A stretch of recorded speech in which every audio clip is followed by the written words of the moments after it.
I I I cannot stand Ryan and Johnny. Ooh, child. Johnny was out here claiming that Bao was the childish one. Baby, you're the one out here throwing tantrums, okay? Something's not making sense. Something ain't adding up here. 2 plus 2 equal 4. But this equation seems a bit off. Hello, everybody, and welcome back to Taste of Reality. My name is Queenie, for those who don't know me, and we're reviewing Married at First Sight, Season 13, Episode 12. We're just going to make this into a positive sandwich. We're going to start good, get to the couples that are pissing me off, and then end good again. So before I get into it, as always, please make sure to like this video, subscribe to the channel, hit that notification bell, share the video, get that engagement up. It is free. Let's get into the review. So we're gonna start with Zach and Michaela. They went to this like bubble soccer thing. It was cute. It was a cute little date that they had. And they're talking about, when did you feel the happiest in our marriage? And both of their memories were closer to the beginning. Actually, Zach's was the wedding day. Closer to the beginning of their experience. And they're trying to figure out ways that they can get back to that space. Michaela has a conversation with her friend, with her sister. And she's basically saying that she's now learning how to resolve conflict with him. If you just let him breathe for a second and come and address it later, he's open to address it. But if you want to go head to head in the moment, it's not going to end well. And like I was saying before, that little space that they had from each other because of the honeymoon, it left a lot of a gap. It left a big gap in their communication and their learning different habits and stuff. So it makes sense that she's only now learning how to find ways to argue in a healthy way. Arguments are not bad. Fights are not necessary.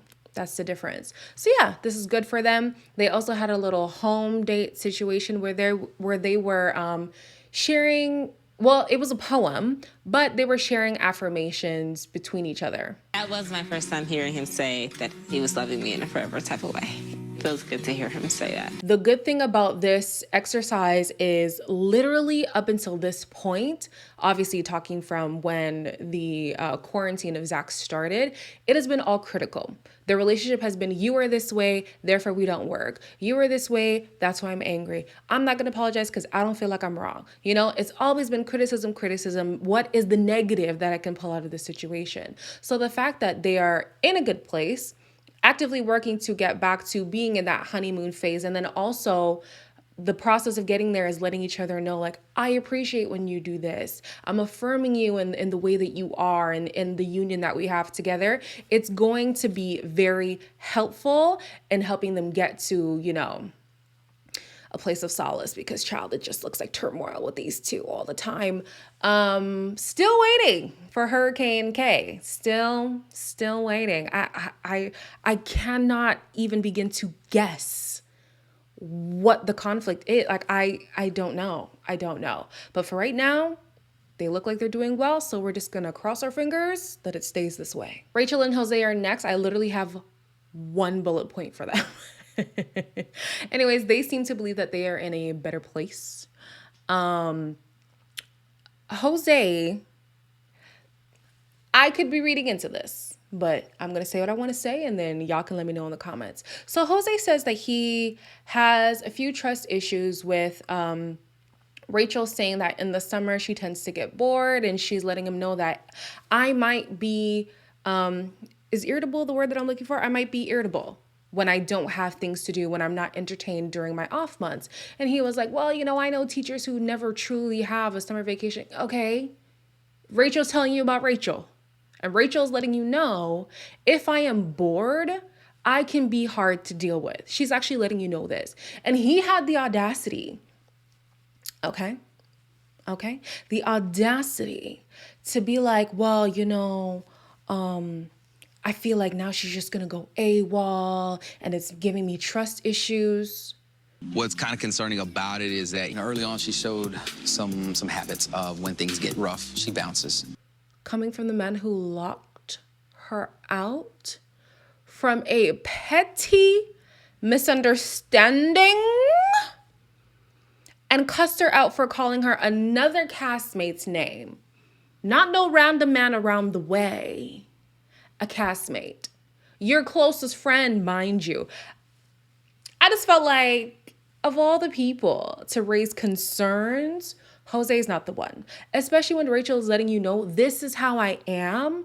I'm prepping you before it comes. I don't want you to be caught by surprise. I'm letting you know I need to do these things. I need to have fun. I need to stay entertained. Or I could be annoying to deal with, which a lot of people are. Quarantine showed me I'm very irritable if I'm bored. And at least she gave you the courtesy of letting you know.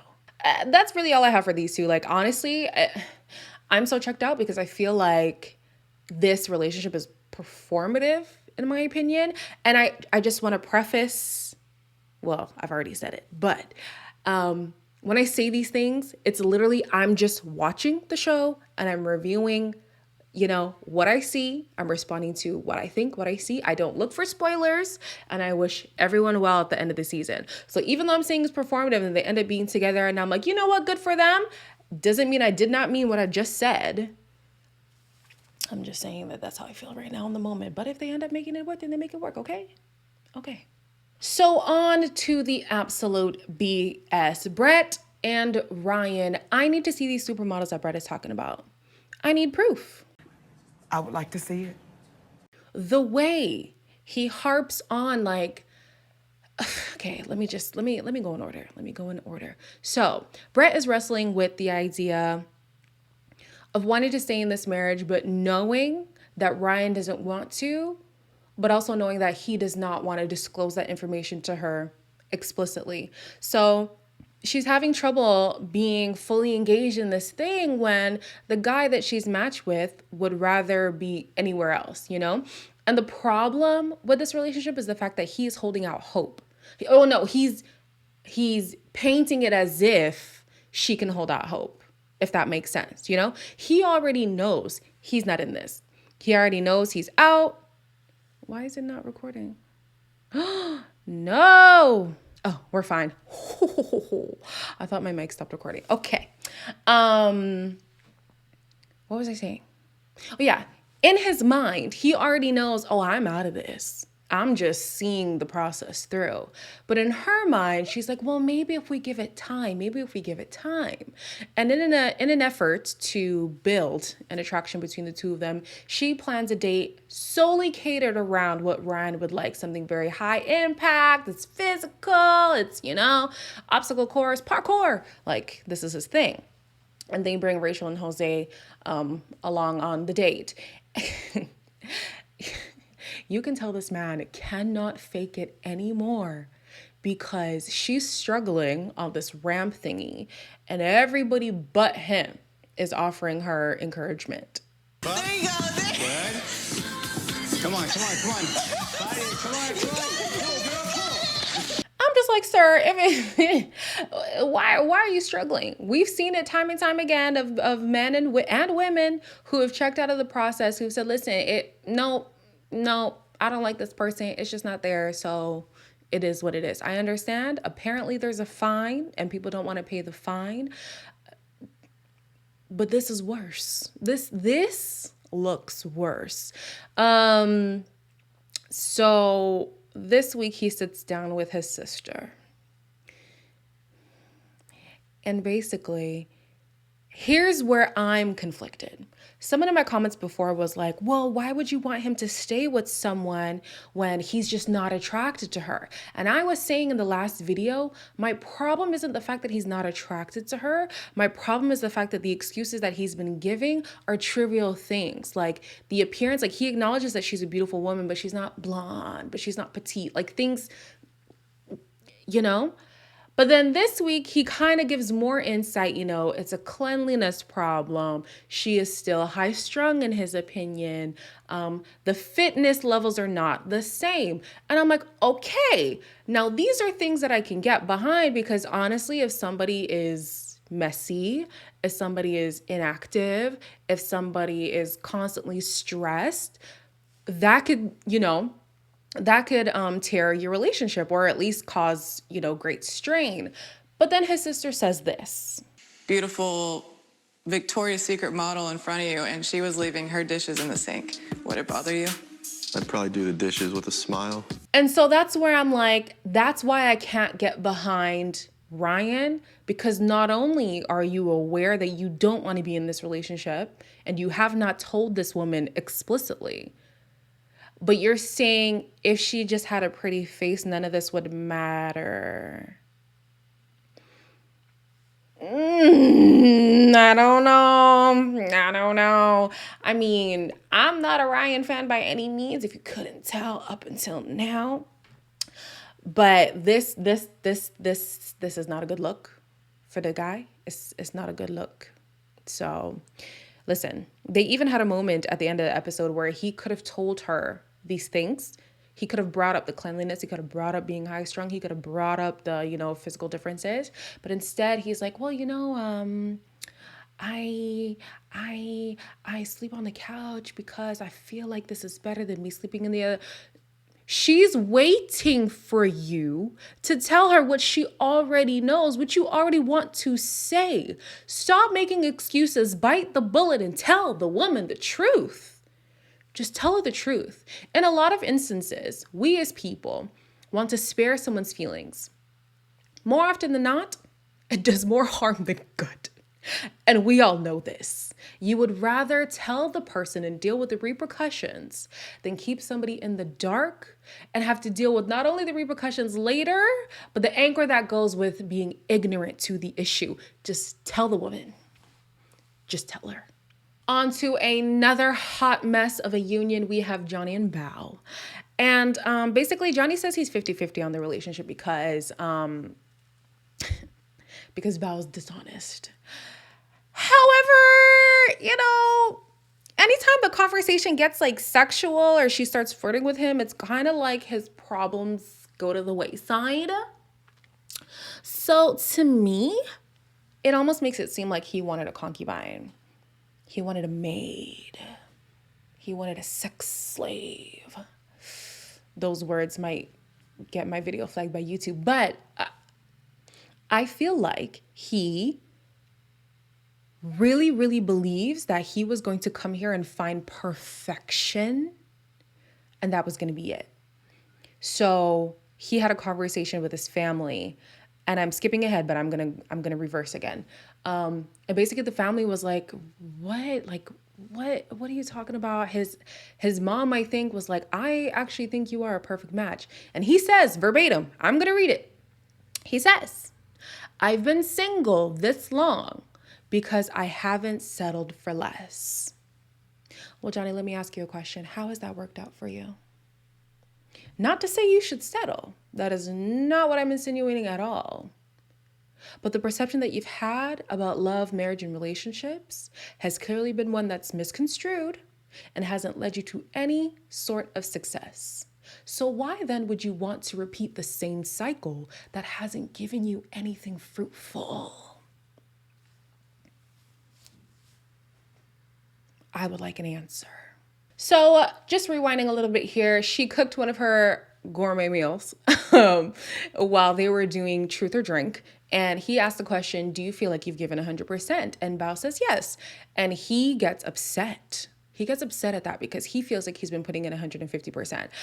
I would like somebody in the comments to let me know where this 150% is.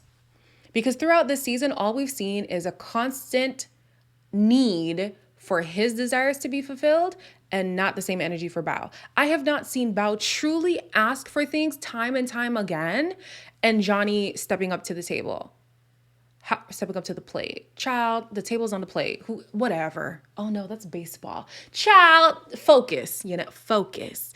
I haven't seen him even ask, what is it that you need from me in this partnership? Where do you feel like I'm lacking? How can I make this union be better for us? He doesn't do that. What he does is give out a list of demands and just expects that Bao should do these things or he's out. His 100% is different from my 100%. That should be okay. He asked me to put 100% in. As soon as he's checked out, it's over. And it's like, what have you been doing? Where is your 150%? Because I don't see it. This woman works full time. She cannot be your maid. She cannot be your concubine. And she's even the one who wants sex more than him. Why in the last couple of weeks has Johnny been really getting me like riled up? So that evening, after they have their disagreement, he leaves. And he also decides that he's not inviting, actually uninviting Bao to his family cookout. And this woman spent hours learning his family's name, like traditional names. And I'm not saying that is an automatic reward, but it's a sign of effort.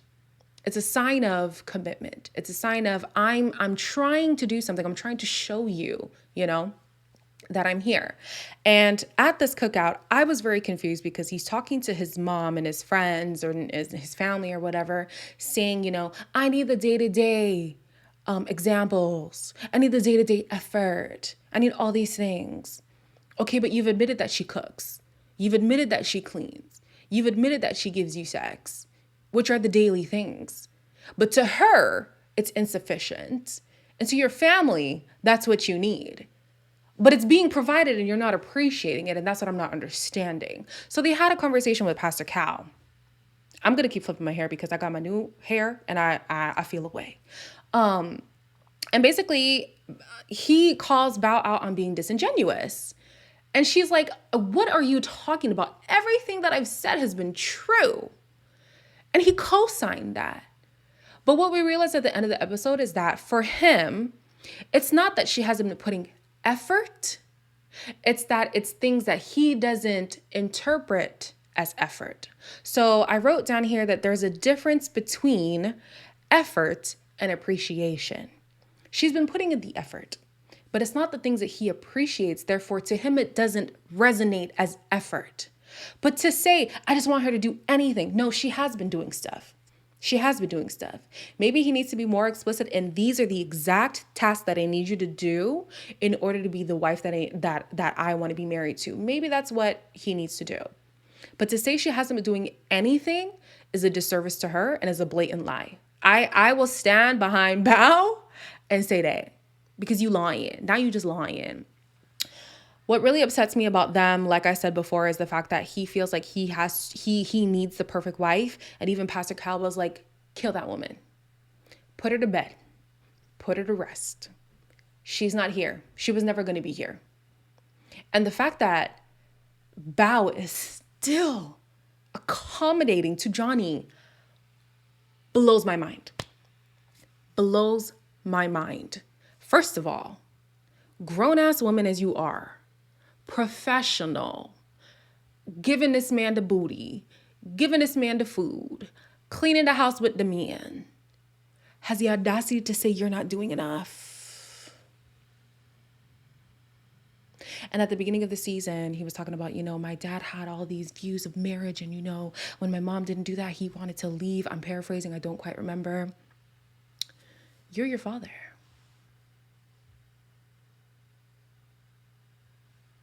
I don't know your dad, but you sound like him. You do. And on that note, we're going to move on. Lastly, we have Marilyn Gill. We're going to end on a positive. Okay. Gill's lease is ending and they are deciding to go apartment hunting together. And honestly, this couple has made huge strides. She has entrusted Gill to do the apartment hunting. She's putting her trust in this man. Wow. And then here goes Mirla talking about, the dog, the slapper, the dog. But she's the one walking the dog, doing a little, feeding the dog, having little cute moments with the dog. I'm like, okay, we call this growth. Growth. I love seeing these two interact. And it almost makes me think she wasn't mismatched with him. She was misedited, because there's no way they were doing as bad as Lifetime was making us think. And then this is where they are now. There's no way. It must have been a misediting. And it's easy to edit Mirla this way because she is so gung-ho on, this is how I am, and you're either going to take it or leave it. You're either going to take it or leave it. And the good thing for her is that she was partnered with somebody who is deciding to take it, who's also patient, but is also willing to stand his ground and say, okay, we could do some work here. And she's willing to do the work where she sees fit. It's good to see. I did not expect these two to be my favorite couple,